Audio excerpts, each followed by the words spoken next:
Промената на уставното име на Македонија сепак не е доволна за добивање датум за старт на преговори за членство во Европската унија летово, а не официјално и недоволна за поддршка од Грција на вчерашниот министерски совет, каде според одредени непотврдени информации, нашиот јужен сосед гласал воздржано. Токму поддршката од Грција на патот кон ЕУ беше причина за промена на уставното име на државата. За таа поддршка често говореше премиерот Заев во текот на референдумската кампања.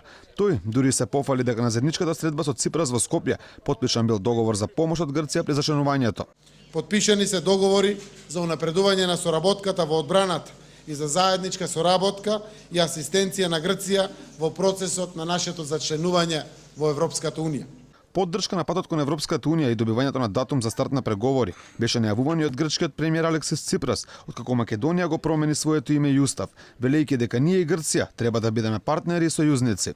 Грција и Северна Македонија мора да бидат партнери и сојузници. Освен тоа, резултатот од договорот од Преспа не е само решавање на прашањето за името и отклучување на европската и евроатланската перспектива на Северна Македонија. Договорот ги постави темелите за воспоставување на силни билатерални односи, што предвидуваат соработка и на меѓународно, европско и регионално ниво. Покрај неофицијално воздржаниот став на Грција, проблем во евроинтеграциите представува и ставот на Бугарија, од каде се бараат нови отстапки од Македонија. Тамошната министерка за надворешни работи Катерина Захариева вели дека не се подготвени на компромиси околу прашањето за Гоце Делчев и се закани дека без договор околу заедничкиот датум за чествување на Делчев, Софија ќе ја прекине работата на експертската комисија. Имаме цар Самуил, имаме Свети Кирил и Методи, имаме Свети Наум, имаме успехи, имат успехи.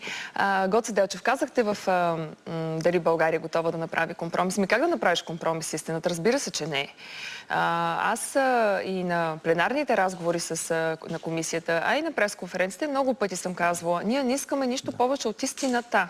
Няма как да правиш компромиси с истината. Той Гоце Делчев си го е казал какъв е. Българин е. Писал го е десетки пъти. Предходно и бугарскиот министер за одбрана Каракачанов најави блокирање на нашето членство во ЕУ и НАТО, доколку македонската страна не прифати одредени отстапки во однос на историските прашања.